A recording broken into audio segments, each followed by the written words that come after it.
Bonjour, je m'appelle Serine Top, je suis inspecteur des aérodromes et aide au sol et chef du service de la sécurité des aérodromes à l'ANACI, qui est l'agence, l'autorité de l'aviation civile du Sénégal. Alors aujourd'hui, je voudrais vous parler de l'homologation des aérodromes. L'homologation d'un aérodrome, c'est un processus de contrôle et d'évaluation qui permet à l'autorité de l'aviation civile de s'assurer que les infrastructures, les installations, les équipements et les services d'un aérodrome sont conformes aux dispositions réglementaires.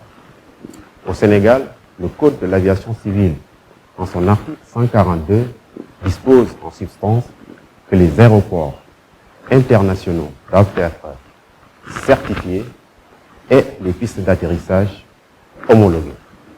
Alors, à la lecture de ces dispositions, certains vont se poser la question de savoir quelle est la différence entre la certification d'un aérodrome et l'homologation d'un aérodrome. Nous répondrons tout simplement que les deux processus ont le même objectif, c'est-à-dire s'assurer la conformité des installations, des équipements et des services d'un aérodrome. Alors, pour ce qui est de la certification d'un aérodrome, elle est destinée aux aéroports internationaux. Et elle s'établit sur 5 phases. Le processus est un peu plus long. Et les 5 phases sont l'expression d'intérêt, la demande formelle, la vérification sur site, la délivrance du certificat et la publication du certificat. Donc, si vous voulez plus de détails sur la certification sur les aérodromes, nous avons une vidéo déjà disponible sur la chaîne ANACI. Vous pouvez toujours la consulter. Maintenant, pour ce qui est de l'homologation des aérodromes, c'est un processus qui est destiné à tous les aérodromes qui ne sont pas internationaux. Qu'il s'agisse des aéroports ouverts à la circulation aérienne publique ou des aérodromes privés, des hélistations, des héliplateformes, y compris.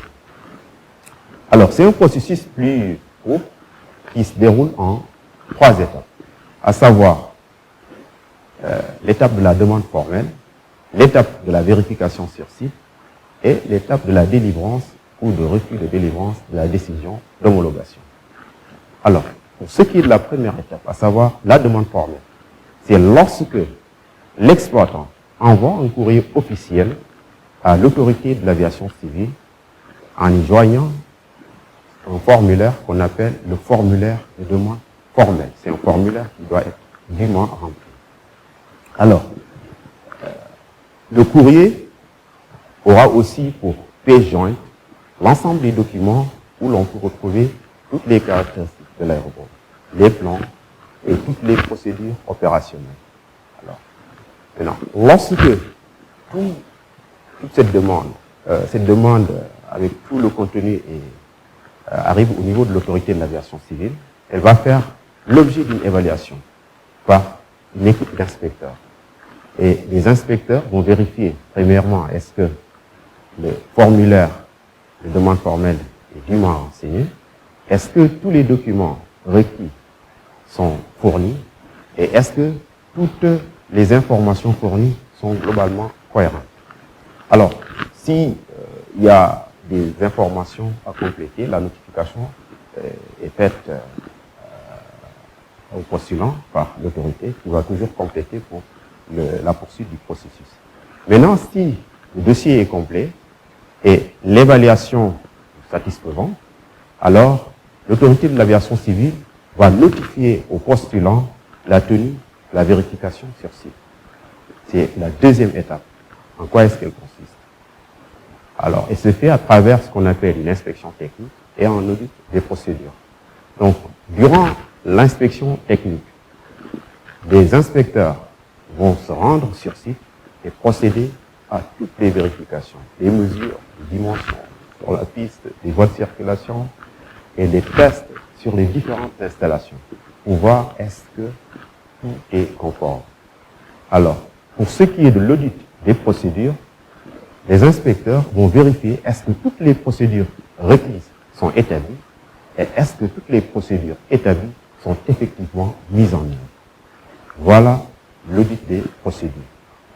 Alors, si cette étape est concluante, c'est-à-dire la vérification sur site, alors on va passer à la troisième et dernière étape, à savoir la délivrance ou le refus de délivrance de la décision d'homologation.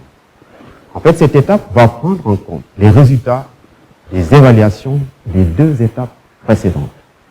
Si une étape, son résultat n'est pas satisfaisant, c'est-à-dire le résultat de la demande formelle de l'évaluation ou de la vérification sur site, le motif de refus est précisé, le refus de la délivrance de la décision d'homologation est précisé au postulant par l'autorité de l'aviation civile pour qu'il complète. Mais si l'évaluation de la demande formelle est satisfaisante, l'évaluation de la vérification sur site est satisfaisante, alors il est notifié au postulant que tout le processus est complet et satisfaisant et une décision de délivrance, une décision d'une homologation d'aérodrome est délivrée au postulant. Voilà de façon résumée le processus d'homologation d'un aérodrome. Maintenant, pour vous faire la situation sur ce qui se passe actuellement sur le terrain, donc nous avons au Sénégal deux aéroports internationaux, à savoir l'aéroport international d'Esdiaï, qui est déjà certifié, et l'aéroport international de Cap Skirring, dont la certification est en cours. Maintenant, pour ce qui est de l'homologation des aérodromes, nous avons déjà homologué les aérodromes privés. Je vous parlais de Liverpool-Pout, je vous parlais de l'aérodrome du Sali, je vous parlais aussi de l'hélistation de la KSL, et nous avons récemment aussi été en mer pour procéder à l'inspection technique pour l'homologation de l'héliplateforme BP, où on a une exploitation gazière qui est en cours. Le processus d'évaluation est en cours et l'autorité va se prononcer sous peu. Donc, de façon résumée, voilà ce que j'avais à vous dire sur l'homologation et la certification. Je vous remercie de votre attention et vous donne rendez-vous à très bientôt sur la chaîne ANACIM.